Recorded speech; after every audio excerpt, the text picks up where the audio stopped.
Hi friends, welcome to Nahash media. ரொம்ப ரொம்ப ரொம்ப சந்தோஷமான வீடியோ இது. எனக்கு பேசும்போதே சந்தோஷமாக இருக்குது. முருகர் நடத்திய அதிசயம் அப்படின்னு தான் நினச்சிக்கிட்டேன் நான் இதை. ஏன்னா இன்றைக்கி வித்தியாசமாக நடந்துச்சு. எல்லாத்தையுமே பாருங்கள் இந்த வீடியோவில்.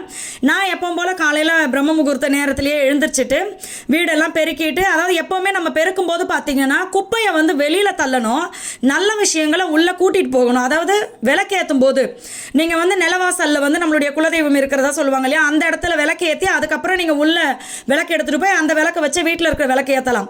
நம்ம பெருக்கும் போது வெளிப்பக்கமாக பெருக்கிட்டு போய் குப்பையை தள்ளணும்னு சொல்லுவாங்க. நான் அந்த மாதிரி தான் ஃபாலோ பண்ணுறேன்.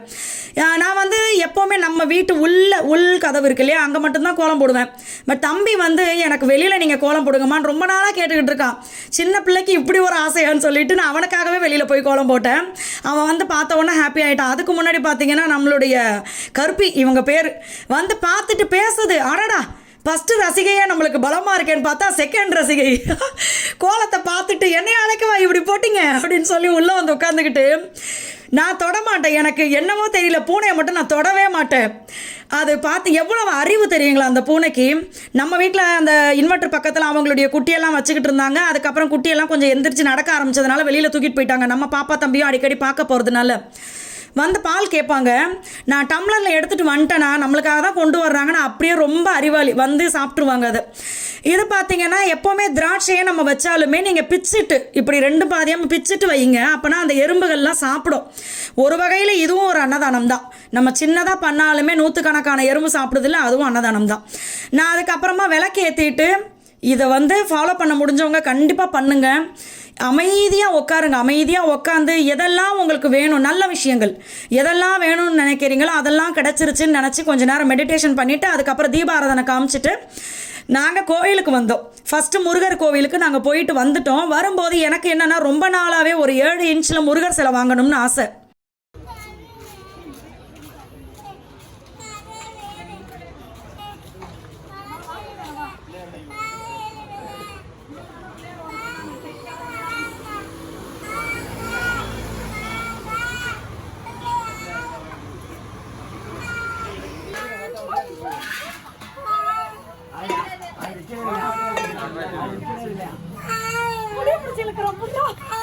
காட்டு காட்டுங்க, உனக்கு வேணுமே அது.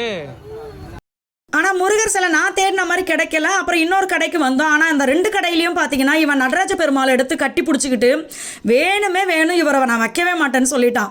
அப்புறம் எப்படியோ அவனை அப்படியே இது பண்ணி சிலையை வாங்கி வச்சுட்டான். இருந்தாலும் அழுக நிற்கலை. காலையிலேருந்து நடந்த கூத்தெல்லாம் நீங்கள் பார்த்துருப்பீங்க. 2 கடையிலையும் பார்த்தீங்கன்னா 2 கடையா 3 கடை, இன்னொரு கடையில் வேறு இன்னொரு நடுவில் இந்த 3 கடையிலையும் பார்த்தீங்கன்னா ஆச்சரியமாக பார்க்குறாங்க. அதாவது பிள்ளைங்க வந்தால் பொம்மை கேட்கும், வேறு எதனா கேட்கும், விளையாட்டு ஜாமான் கேட்கும்.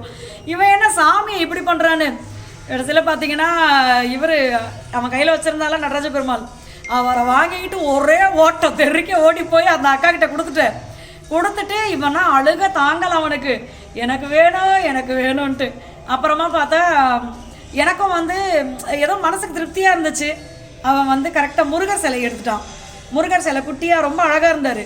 அவரை எடுத்துகிட்டு எனக்கு தான் இந்த முருகர் தான் எனக்கு வேணும் அப்படின்னு சொல்லிட்டு நானும் சரி முருகர் கோயிலுக்கு போயிட்டு வரும்போது முருகர் கூட வர்றாரு அப்படின்னு கொண்டு வந்து அவன் ஆனால் என்கிட்ட கொடுக்க மாட்டேன்னு சொல்லிட்டான். அவரை நானே தான் வச்சுக்குவேன் அப்படின்னு சொல்லியிருக்கான். அதனால் இப்போ என்னென்னா என் புருஷர்கிட்ட சொல்லி எனக்கு கண்ணில் தண்ணியே இது என்னடா எனக்கு முருகர் வாங்க போனால் இவன் இப்படி பண்ணிட்டானே, அப்போ என்னோட முருகர் அப்படின்னு. எனக்கு என்னென்னா நிறைய சிலை காமிச்சாங்க. ஆனால் எனக்குள்ள ஒரு கற்பனை இருக்குது. இதே மாதிரி தான் பார்த்தீங்கன்னா கோமாதாவை பல வருஷ கணக்கில் தேட நினச்சலாம். கோமாதாவை எங்கே இவ்வளோ நாள் தேடினீங்க, கடையில் போய் வாங்கியிருக்கலாமே. எந்த கோமாதாவை பார்த்தாலும் இஷ்டம் இல்லாமல் இருந்துச்சு, எனக்கு ஒரு திருப்தி இல்லாமல். கடைசியில் பார்த்தா அவங்க கடல்லேருந்து எனக்கு கிடச்சாங்க. அதனால் அவங்கள வச்சுருக்கேன். அதே மாதிரி எனக்கு இப்போ பார்த்தீங்கன்னா விநாயகரை திடீர்னு தான் கிடச்சார். ரொம்ப அழகாக இருப்பார், லட்டு மாதிரி இருப்பார். இப்போ முருகர் வாங்குறதுக்கு மகி என்னை வேறு ஒரு இடத்துக்கு கூப்பிட்டு போகிறேன்னு சொல்லியிருக்காங்க.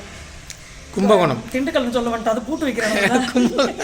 கும்பகோணம் நல்ல வேலை, திருநெல்வேலின்னு சொல்ல வண்டி அல்வா வாங்கியிருப்போம். பார்க்குறவங்க சொல்லி எது திருநெல்வேலி எங்களுக்கு அல்வாவா அப்படின்ட்டு. கும்பகோணம் மகி அப்பப்போ சொல்லிகிட்டே இருப்பாங்க. நான் ஒவ்வொரு சாமி சிலை கேட்கும் போது மகி சொல்லுவாங்க, பேசாமல் கும்பகோணத்துக்கு இப்போ ஊன்னு சொல்லு, கும்பகோணம் கூப்பிட்டு போகிறேன், இப்போ ஊன்னு சொல்லுவார். இப்படி ஊன்னு சொல்லி தானா எங்கள் வீட்டிலேருந்து என்னை கூப்பிட்டு வந்தேன். அதனால் என்னன்னா இப்போ மக்கி வந்து எனக்கு கும்பகோணம் கூப்பிட்டு போகிறேன் அப்படி சொல்லியிருக்காரு. எனக்கு பிடிச்ச மாதிரி மனசுக்கு திருப்தியாக எனக்கு முருகர் வேணும். ஏன் இப்போ திடீர்னு முருகர்னு நீங்கள் கேட்குறீங்க? உங்களுக்கு வேறு வேலையே இல்லையா? எப்போ பார்த்தாலும் சாமியை பற்றியே பேசுகிறீங்க அப்படின்னு தோணுச்சுன்னா சொல்கிறேன். எனக்கு வந்து எல்லா சாமியும் பிடிக்கும். என்னன்னு தெரியல, திடீர்னு எனக்கு வந்து முருகர் நினச்சாவே ரொம்ப ஃபீலிங்காக அழகையாக வர்ற மாதிரி இருக்குது. இப்போயும் என்னடா இது நம்ம நினச்ச மாதிரி முருகர் நம்மளுக்கு இன்னும் வரலையா? ஆனால் வந்துட்டார், வீட்டுக்கு வந்துட்டார். பட் நான் வந்து அவருக்கு அபிஷேகம் பண்ணுறதுக்கு நிறைய நினச்சிருக்கேன். அவருக்கு நான் அதெல்லாம் செய்யணும் அப்படின்னு சொல்லி அதுக்கு வந்து எனக்கு ஒரு 7 இன்ச்சு அந்த மாதிரி சைஸில் அவர் எனக்கு வேணும்னு. அதனால் இன்றைக்கி நம்ம போகிறோம். முருகர் அலையக்கா தூக்கி உள்ளே வச்சுக்கிட்டு கம்முன்னு பேசாமல் வந்துக்கிட்டே இருக்கோம். நான் போய் அங்கே காட்டுறேன். கும்பகோணம் ஃபஸ்ட்டு போகிறேன். ஏன்னா ஃபஸ்ட் டைம் போகிறேன். அங்கே போய் என்னென்ன இருக்குது அப்படின்றது எனக்கே ஆர்வமாக இருக்குது. ஏன்னா மகி சொல்லுவாங்க கும்பகோணத்துல தான் விளக்கு, சாமி சிலை எல்லாமே அப்படியே ரொம்ப அழகா சூப்பரா வச்சிருப்பாங்க. அங்க செய்யற இடம் அங்கதான். நீ போயிருக்கியா? ஏற்கனவே கும்பகோணம் நிறைய வாட்டி கும்பகோணம் போயிருக்கேன். ஓகே, நம்மளும் கும்பகோணம் போவோம். என்ன அங்க என்ன விசேஷமா இருக்கு அப்படின்றத பார்ப்போம். நான் முருகரை மட்டும் நினைச்சிருக்கேன். ஏன்னா எல்லாருமே கோயிலுக்கு ஃபேமஸ் கும்பகோணம் தான். பார்க்க திருமண பக்கமா கோயில் இருக்கும் கும்பகோணத்துல. அதனால இப்போ இந்த வாட்டி நான் முருகர் சிலை மட்டும் வந்துட்டாருன்னா இதுக்கப்புறம் சேலம் வாங்க வேண்டியது கிடையாது அப்படின்னு நினச்சிக்கிட்டு இருக்கேன். வாங்க வேண்டாம், போதும், முருகரோட போதும் அப்படின்னு நினச்சிக்கிட்டு இருக்கேன். போய் எனக்கு பிடிச்ச முருகர் அழைக்கு வரணும். வாங்க போலாம். காரை எடுத்துகிட்டு நாங்கள் கும்பகோணத்துக்கு கிளம்பிட்டோம். போகிற வழியெல்லாம் பார்த்தீங்கன்னா அவ்வளவு சந்தோஷமாக இருந்தது. இதில் வேறு பார்த்தீங்கன்னா முன்னாடி கொஞ்சம் தூரம் ட்ராவல் பண்ணதுக்கு அப்புறமா பார்த்தீங்கன்னா டக்குன்னு மகி அங்கே போடுறான்னு பார்த்தா காரில் வந்து முருகருடைய படம் போட்டு ரொம்ப அழகாக சிரிச்சிட்டு இருந்தார். நான் மகி கிட்ட சொன்னேன், இன்னைக்கு பாரு நான் முருகர் சிலை வாங்க போகிறேன், முருகராக கண்ணுக்கு தெரிகிறாரா? என் கண்ணுக்கு அவர் மட்டும் தான் தெரிகிறாருன்னு. மன்னார்குடி தெப்பக்குளம் இது, ரொம்ப பெரிய குளம். அப்படியே அவ்வளோ அழகாக சூப்பராக இருந்துச்சு. வீடியோவை நான் செல்ல கீழே வச்சுட்டு பார்த்தா தான் எனக்கு என்னடா இவ்வளோ பெரிய குளம் இருக்கு அப்படி தோணுச்சு. ஒவ்வொரு இடமா அப்படியே போயிட்டு இருக்கும் போது போற இடத்துல என்ன நடக்க போகுது அப்படின்றது எங்களுக்கே சத்தியமா தெரியல. தெரியாம தான் நாங்க இப்படி டிராவல் பண்ணிக்கிட்டு இருக்கோம். என்னுடைய மனசுல என்னன்னா நான் நினைச்ச சிலையை நான் வாங்கிடணும் அப்படின்றது தான். ஆனா அங்க போய் நான் சிலை வாங்கினேனா இல்லையா அப்படின்றதெல்லாம் இருக்கட்டும். போற வழியில பாத்தீங்கன்னா இந்த கோயில் ரொம்ப அழகா இருக்குல்ல அப்படின்னு சொல்லி மகியை நானும் பேசிக்கிட்டே வீடியோ எடுத்தோம். வீட்டுக்கு வந்ததுக்கு அப்புறம் தான் எங்க மாமியார் சொல்றாங்க, வெள்ள விநாயகர் கோயில்ப்பா, நீங்க போயிட்டு வந்திருக்கலாம்ல அப்படின்னு சொல்லி.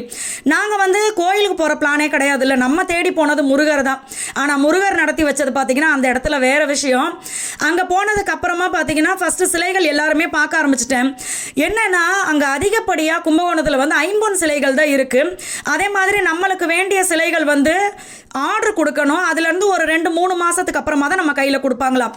இப்படி சிலையை அந்த இடத்துல இருக்குது, இந்த இடத்துல இருக்குது, இங்கே போங்க அங்கே போங்கன்னு சொல்லி கடைசியில் நம்மளை வர வச்ச இடம் பார்த்தீங்கன்னா முருகர் கோவில். சொல்லும் போதே எனக்கு புல்ல இருக்குது. எனக்கு அப்படியே கண்ணு கலங்கி உண்மையாகவே போய் அவர்கிட்ட உட்காரும் போது அப்படி ஒரு அழுகை வந்துருச்சு எனக்கு. என்னப்பா அங்கே இருக்குது இங்கே இருக்குன்னு சொல்லி கடைசியில் நீங்கள் இருக்கிற இடத்துக்கே எங்களை கூட்டிகிட்டு வந்துட்டீங்களே அப்படின்னு இருந்துச்சு எனக்கு. கோவில் வந்து 4 மணிக்கு தான் திறப்பாங்க அப்படி சொன்னாங்க. அதுக்கப்புறமா ரொம்ப நேரமாக வெயிட் பண்ணி தான் நாங்கள் உள்ளே போய் அப்பாவை பார்க்க போகிறோம். மற்ற விஷயத்த பார்க்கலாம். நான் பார்த்தீங்கன்னா பெரிய அதிர்ச்சியில் உட்காந்துருக்கேன். அது எதுக்கு அதிர்ச்சினா நடந்த சம்பவம் எல்லாமே வந்து வித்தியாசமாக இருக்குது. இப்போ நான் காலையில் இன்றைக்கி நம்ம வந்து அங்கே பட்டுக்கோட்டை கோயில் முருகர் கோயில் போனேன். முருகர் கோயில் போயிட்டு அங்கேருந்து சிலை வாங்கலாம் அப்படின்ட்டு போனேன். அங்கே நான் நினச்ச சிலை கிடைக்கல. தம்பிக்கு மட்டும் அவனுக்கு பிடிச்ச முருகரே வந்துட்டார். முருகர் சிலையை அவன் வச்சுருக்கான். எனக்கு ஒரு சிலை வேணும் நான் பூஜை பண்ணுறதுக்கு அப்படின்னு சொல்லவும் இவர் இந்த ஊரில் கும்பகோணத்தில் கிடைக்கும்னு சொல்லி கூட்டிகிட்டு வந்தாரா. இங்கே வந்து பார்த்தா இங்கே வந்து 50 சிலை தான் கிடைக்குமா. பித்தளை சிலை வந்து கிடைக்கிறதுக்கு வந்து இங்கே இருக்கிறவங்களுக்கு தெரியல. ஃபஸ்ட்டு நிறைய பேர்கிட்ட நான் விசாரித்த வரைக்கும் பித்தளை சிலைலாம் இங்கே கிடைக்குமான்னு தெரில எனக்கு. 50 வந்து நம்ம ஆர்டர் கொடுத்தோம் அப்படின்னா அவங்க செஞ்சு கொடுப்பாங்க அப்படி சொல்லிட்டாங்க. நிறைய கோயில் நாங்கள் தேடிட்டோம். கோயில்ன்ற நிறைய இடம் பார்த்துட்டோம். கும்பகோணத்துலேருந்து சுவாமி மலைக்கு போங்கன்னு சொன்னாங்க. சத்தியமாக சொல்கிறேன், இங்கே வர வரைக்கும் சுவாமி மலையில் முருகர் இருக்காருன்னு எனக்கு தெரியாது. அது அவருடைய 4ஆம் படை வீடுன்னு எனக்கு தெரியாது. அறுபடை வீடுல இது ஒரு வீடு, 4வது வீடு. எனக்கு அப்படியே எனக்கு வருது பாருங்க, ஆனந்த கண்ணீர்னு நம்ம சொல்லுவோம்ல, அந்த அளவுக்கு எனக்கு அப்படியே பொங்கி பொங்கி முருகரை பார்த்தா நான் அழுதுருவேன். அந்த அளவுக்கு எனக்கு ஹாப்பி ஆயிடுச்சு. ஏன் அப்படின்னா நான் வந்து நம்புவேன். எப்படின்னா நம்ம வந்து ஒரு கோயிலுக்கு விருப்பப்பட்ட உடனே போக முடியாது, அவரா நம்மளை கூப்பிட்டாதான் நம்மளால போக முடியும்னு. ஆனால் சத்தியமாக சொல்கிறேன், கும்பகோணன்றதே இவன் கூப்பிட்டு வந்து தான் எனக்கு தெரியும். கும்பகோணத்துலேருந்து சுவாமி மலையில் முருகர் இருக்காரு அப்படின்றது எனக்கு தெரியாது. சுவாமி மலையில் முருகர் சிலை எங்கே கிடைக்கும்னு சொல்லி நான் யூடியூப்பில் தேடினேன். சுவாமி மலை முருகர் டெம்பிள்னு ஒரு முருகர் கோயில்னு வந்துச்சு. என்னடா இது, சுவாமி மலையில் முருகர் இருக்காரா அப்படின்னு சொல்லி உள்ளே போய் பார்த்தா அதுக்கப்புறமா வழி தேடிக்கிட்டே வர்றோம். சத்தியமாக நம்ப முடியல, வழி தேடிக்கிட்டே வர்றோம். அந்த இது பார்த்தீங்கன்னா நாங்கள் சிலை தேடி போய் இங்கே கோயில்கிட்ட நிற்கிறோம். இப்போ அது அப்போ எவ்வளோ ஹாப்பியாக இருக்கும். அதான் நான் மகி கிட்ட சொன்னேன், மச்சான் நம்மளும் வீடு கட்டிக்கிட்டு இருக்கோம், முருகருக்கு வேண்டுதல் வச்சிருக்காரு மகி. இப்பதான் நான் ஒரு 4 நாளைக்கு முன்னாடி வேண்டுதல் வச்சாரு. திருச்செந்தூர் வர்றது, பழனியும் திருச்செந்தூர் 2 இடம் அவரு சொன்னார். நான் சொன்னேன் எனக்கு தெரிஞ்சது சிறுவாபுரி முருகர் வந்து வீடு கட்டுறதுக்கு உகந்த, அதாவது அங்கே போய் வேண்டிக்கிட்டா வீடு கட்டுவோன்னு சொல்லி சில பேர் சொல்லி கேள்விப்பட்டதுனால நான் என்ன பண்ணேன், சிறுவாபுரி முருகருக்கு அப்பா நீங்கள் ரொம்ப தூரத்தில் இருக்கீங்க, நான் வீடு கட்டணுன்னு வர்றப்பா உங்களை வந்து பார்க்குறேன்ப்பா, நன்றி சொல்கிறேன் அப்படின்னு நினச்சிக்கிட்டேன். ஆனால் அவரு நினச்சிருக்காரு, அட கடவுளே ஏன்டா எப்படிடா வர வைக்கிறது, சரி ஓகே சிலை நினப்பு வந்துருச்சா சிலையை வாங்குறது கிளம்பி வாங்க இந்த இருக்கேன் நானுன்ற மாதிரி. அதுக்கப்புறமா தான் நான் சுவாமிமலை முருகர்னு போட்டு பார்த்தா அவர் வந்து 6 படை வீடில் இது வந்து 4ஆம் படை வீடாம். அப்போ எனக்கு எவ்வளோ ஹாப்பியாக இருக்கும். இது வந்து கடவுள் நம்பிக்கை இருக்கிறவங்களுக்கு வந்து இது பெரிய சந்தோஷமாக இருக்கும். அப்பா கடவுளே கூப்பிட்டுருக்காருப்பா நம்மள அப்படி சொல்லிட்டு. கடவுள் நம்பிக்கை இல்லாதவங்களுக்கு தாஃபா அப்படி ஓவராக பேசிகிட்டு இருக்க அப்படின்னு தோணலாம். பட் இருந்தாலும் வந்து இது எனக்கு ஒரு மிராக்கிள் மாதிரி தான். நான் வந்து இப்போ உள்ளே போய் எங்கள் அப்பாவை பார்க்க போகிறேன். நான் இங்கே வந்து முருகர் சிலை வாங்குறேன்னு இல்லையே எனக்கு தெரியாது. ஆனால் அவர் வர வச்சது வந்து இங்கே அவரை வந்து பார்க்கறதுக்கு தான் அப்படின்னு நான் நினச்சிருக்கேன். ஏன்னா வீட்டில் தான் முருகர் வந்துட்டார் ஆல்ரெடி, தம்பி வச்சுருக்கான் அந்த முருகரை. இங்கே வந்து இவரை பார்க்கறதுக்காக வர வச்சிருக்காரு. எப்படி பிள்ளைகளுக்கு சொல்றதுன்னு தெரியல. அதனால முருகர் சிலை வாங்க வர்றவன் நானும் இங்கே தப்பா இருக்கேன், ஒரு வெட்டு வாங்கப்பா அப்படின்னு சொல்லும் போது ஹாப்பியாக இருக்கு எனக்கு. எல்லாரும் வெயிட் பண்ணிக்கிட்டு இருக்காங்க, நாங்களும் இங்கே வெயிட் பண்ணிட்டு இருக்கோம். உள்ளே போய் அப்பாவை பார்த்துட்டு கையோட அவரை வாங்கிட்டு போக முடிஞ்சால் இங்கே கிடைச்சதுன்னா வாங்குவேன். ஏன்னா ஐம்பொன் சிலைகள்லாம் பார்த்தீங்கன்னா ரேட்டு கொஞ்சம் அதிகமாக இருக்குது. எனக்கு வந்து பித்தளை சிலையே போதும். அவரையே நம்ம வந்து பார்த்துக்கிற விதத்தில் அவர் நம்மளுக்கு நல்லது தான் செய்வார். எல்லா முருகரும் ஒன்று தானே. அதனால் வந்து நம்ம என்னன்னு பார்ப்போம். நான் சிலை வாங்கிட்டேன் அப்படின்னாலும் காட்டுறேன். உள்ளே போய் இப்போ இவரும் இதுக்காக தான் வர வச்சிருக்காரு, அவரை போய் பார்ப்போம். இப்போ கோயில் உள்ளே போயிட்டு சாமியை கும்பிட்டுலாம். எனக்கு இன்னொரு அதிசயம் நடந்துச்சு. என்ன விஷயம் அப்படின்னா, கும்பகோணம் போய் சிலை தேடுறதுக்காக போனோம். ஆனால் அந்த இடத்துல முருகர் வந்து அவரை பார்க்க வர வச்சுருந்தாரு. அது ஒரு சந்தோஷமாக இருந்தாலும் நான் தேடி போன சிலை வந்து அங்கே கிடைக்கல. எனக்கு நிறைய கடை ஏறி இறங்கியாச்சு, கிடைக்கவே இல்லை. எனக்கு அது கொஞ்சம் சின்ன வருத்தமாக இருந்தது. அப்புறம் மகி சொன்னாங்க, முருகரை இன்னைக்கு இங்கே வந்து பார்த்ததே பெரிய விஷயம், அவர் அதுக்காக தான் வர வச்சிருக்காரு, நீ வருத்தப்படாதுன்னு. ஆனால் வீட்டுக்கு வந்ததுக்கப்புறம் பார்த்தீங்கன்னா என் பிள்ளை எவ்வளோ அடம் பிடிச்சி ஒரு முருகர் சிலையை வாங்கிட்டு வந்தானோ அதெல்லாம் அப்படியே மறந்து போயிட்டு நான் வீட்டுக்கு போனவுடனே, அம்மா இந்த சிலை உங்களுக்காக தான் வாங்கிட்டு வந்தேன், இவரை நீங்கள் வீட்டில் வச்சு அபிஷேகம் பண்ணுங்க, பூஜை பண்ணுங்க அப்படி சொல்லி என் கையிலேயே கொடுத்துட்டான். எனக்கு ரொம்ப ஆச்சரியமாக இருந்தது. இப்போ வரைக்கும் உங்களுக்காக வாங்கினேன்னு தான் சொல்கிறான்.